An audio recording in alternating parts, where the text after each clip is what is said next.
នេះគឺជារមណីយដ្ឋានប្រវត្តិសាស្ត្រមួយដែលបានលាក់ខ្លួនពួកអាត្មានៅក្នុងព្រៃដោយជាឈ្មោះប្រាសាទនឹងដែរហើយប្រាសាទនេះគឺមានឈ្មោះថាប្រាសាទសម្បូរព្រៃគុកដែលមានទីតាំងស្ថិតនៅក្នុងខេត្តកំពង់ធំនៃប្រទេសចិនកម្ពុជាយើងនោះឯងបើជ្រាបជាបានបើកែតំព័ន្ធថ្មីជាមួយនឹងតកតងនៅរឿងប្រវត្តិសាស្ត្រហើយខ្ញុំសូមនិយាយពីប្រវត្តិសាស្ត្រនៃការសាងសង់និងស្ដេចអង្គណាបន្តិចចុះប្រាសាទសម្បូរព្រៃគុកបានចុះជាសម្បត្តិបេតិកភណ្ឌពិភពលោកនៅថ្ងៃទី8 ខែកក្កដាឆ្នាំ2017ហើយនៅក្នុងទីក្រុងក្រាកូសប្រទេសប៉ូឡូញហើយនៅទីនេះគឺមានប្រាសាទចំនួន293ចុះជាសម្បត្តិបេតិកភណ្ឌពិភពលោកត្រឹមតែបាន292ទេប៉ុណ្ណោះហើយបច្ចុប្បន្ននេះដែលយើងអាចទស្សនាប្រាសាទដែលនៅសេសសល់បានគឺនៅសល់ត្រឹមតែ60ប្រាសាទតែប៉ុណ្ណោះប្រាសាទសម្បូរព្រៃគុកបានចែកចេញជាច្រើនក្រុមទៀតផងក្នុងនោះមានក្រុមប្រាសាទសម្បូរប្រាសាទខាងត្បូងប្រាសាទតោប្រាសាទយាយពាន់ប្រាសាទតពាំងរពាក់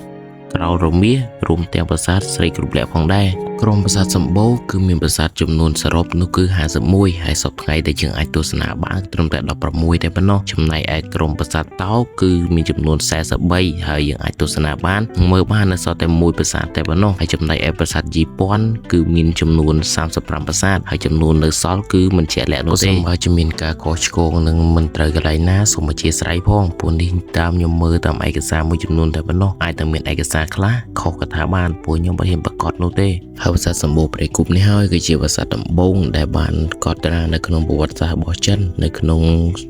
ចំនួនស្ដេចរាជវង្សមួយបើសិនបើអ្នកនេះចង់ដឹងស្ដេចរាជវង្សណាអ្នកទាំងអស់គ្នាអាចចូលទៅ search បាននៅក្នុងអ៊ីនធឺណិតគឺនឹងឃើញហើយប្រាសាទមួយនេះគឺមានចំនួន8ជ្រុងដែលខ្ញុំបានដាក់ឈ្មោះប្រាសាទមួយនេះថាជាប្រាសាទ8ទិសខ្ញុំមិនដឹងថាប្រាសាទមួយនេះគេហៅជាប្រាសាទអ្វីនោះទេហើយប្រាសាទមួយនេះគឺមានក្បឹបបែករចនាជាលក្ខណៈចម្លាក់ផុសតួប្រាសាទធ្វើពីដីឥដ្ឋហើយចំណែកគ្រឿងប្រាសាទគេធ្វើពីថ្មភក់ផងដែរតាមចំណេរការអស់ជាយូររហូតដល់រូបចម្លាក់ដែលនៅជាប់នឹង5ប្រាសាទគឺវាដាច់ចេញពីគ្នាហើយខ្លះទៀតឡើងផ្កាអំបិលយកតែម្ដងគឺវាយូរខ្លាំងពេកហើយនេះគឺជាប្រាសាទមួយនៅក្នុងក្រុមរបស់ប្រាសាទសម្បូរដែរហើយវានៅចំណុចកណ្ដាលគេប្រាសាទមួយនេះគឺជាកន្លែងអង្គុលសេវលឹងដ៏ធំជាងគេនៅក្នុងតំបន់ប្រាសាទសម្បូរព្រៃគុកនេះ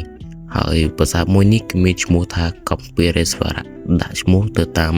លឹងនៅក្នុងហ្នឹងអ្នកនរគ្នាហើយប្រាសាទភាគច្រើនគឺរចនាបថជាចម្លាក់ផុសនិងរចនាបថមួយទៀតគឺជាសតបផ្កាឈូកកន្លែងដងដែលគេធ្លាក់លុយហ្នឹងគឺមិនមែនជាកន្លែងដងទេនឹងគឺជាកន្លែងដង្កល់សេវលឹងដែល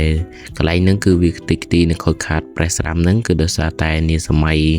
ប៉ុលពតត្រូវបានជន់ឈ្លីអាកាសមួយចំនួនដែលយើងហៅថាធ្មូលអត់សាសនាបានយកម្សៅមីនមកបំផ្ទុះនៅកន្លែងហ្នឹងគេមកម្សៅមីនគេម្សៅក្របបំផ្ទុះកន្លែងហ្នឹងដើម្បីរកកំណប់អញ្ចឹងណាគ្នាគឺវាខូចខាតអស់ហើយគឺគេទៅចាប់ដើមជួសជុលទេប្រាសាទសម្បូរព្រៃគុកគឺជារាជធានីបុរាណរបស់សម័យចេនឡាដែលមានឈ្មោះថាឥសានបុរៈហើយប្រាសាទមួយនេះកសាងឡើងនៅក្នុងឆ្នាំ598ដោយព្រះបាទវរ្ម័នទី1ហើយព្រះបាទវរ្ម័នទី1នេះហើយគឺជាក្សត្រអង្គដែលចាប់ផ្ដើមសាងសង់ប្រាសាទមួយនេះមុនគេដំបូងគេតែម្ដងហើយបញ្ចប់នៃការសាងសង់គឺនៅក្នុងសតវត្សទី10ហើយការសាងសង់គឺនៅក្នុងសតវត្សទី6លោកទៅបញ្ចប់ការសាងសង់នៅសតវត្សទី10អញ្ចឹងណាហើយស្ដេចដែលបានសាងសង់បន្ទាប់ពីព្រះបាទវរ្ម័នទី1ហ្នឹងគឺមានចំនួន5អង្គទៀតហើយក្នុងនោះក៏មានម្ចាស់ក្សត្រីម្នាក់ផងដែរហើយប្រាសាទមើលទៅគឺវាជាដើមទ្រុឌទ្រោមទៅហើយប្រាសាទចង់ឲ្យយះបែកចេញពីគ្នាជាពីរតែម្ដង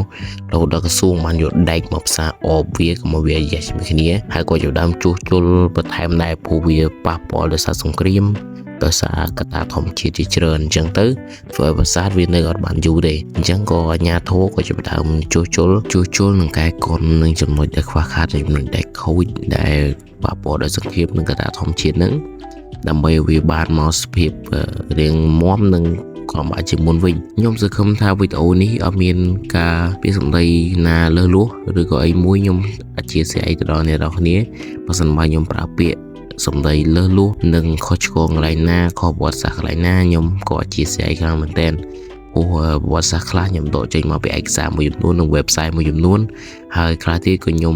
ដកចេញមកពីសៀវភៅដែលខ្ញុំបានរៀនអញ្ចឹងទៅខ្ញុំមានន័យច្រើនទេពីខ្ញុំបាត់ goal ក៏ភ្លេចជួយ follow page ខ្ញុំម្នាក់មួយហើយនិង subscribe ជួបគ្នានៅវីដេអូក្រោយបាយ